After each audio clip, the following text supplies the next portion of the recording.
The day has finally arrived, and the Rugby World Cup gets to kick off a little later today, which is something we've been waiting for a hell of a long time. Cracking game to start. England, Fiji. Fiji are going to impress a few people this tournament, I feel. Been watching them in the Pacific Nations Cup. They've been very handy. I think England at home at Twickenham at HQ is another story. Home crowd's going to be an extra 5-10 points for them. So England to take it, but Fiji to impress. Tomorrow, Tonga, Georgia, cracking game. I think Georgia are going to impress up front. I think they've got a solid, massive pack. Technically, I'm not so sure how they're going to be able to fare for the full 80.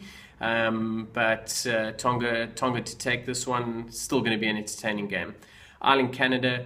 Ireland comfortable win there. I think Canada have not had great prep for the World Cup. Probably 2 wins away from feeling comfortable. They've got a couple of the old boys coming back into the mix, so that'll hopefully help them out and settle them down a little bit.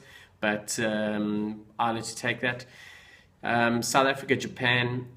Japan are going to impress this tournament. I feel they're not the Japanese side of old. They're going to take 100 points. I think technically up front they're going to be really good, and the South African management have said that they preparing for any sort of scrum and forward dominance that the Japanese should have. So that's going to be good to see. And South Africa a lot of their players need some match fitness, so they're going to have to push the full 80 and rotate a few guys. Perhaps we'll have to wait and see. France, Italy, cracking game.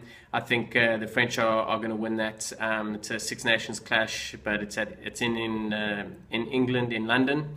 Looking forward to that. I think France will impress this tournament, and probably starting from tomorrow.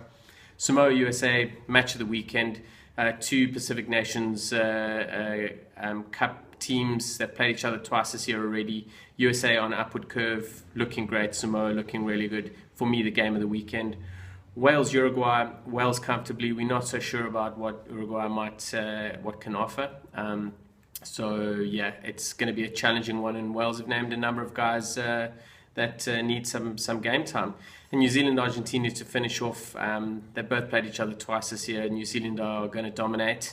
Probably a 25-point win, I reckon, maybe a little bit more. And Argentina will impress this tournament again, but I think it's going to be a hurdle too far for them to cross. So yeah, we'll chat to you at the end of all these games.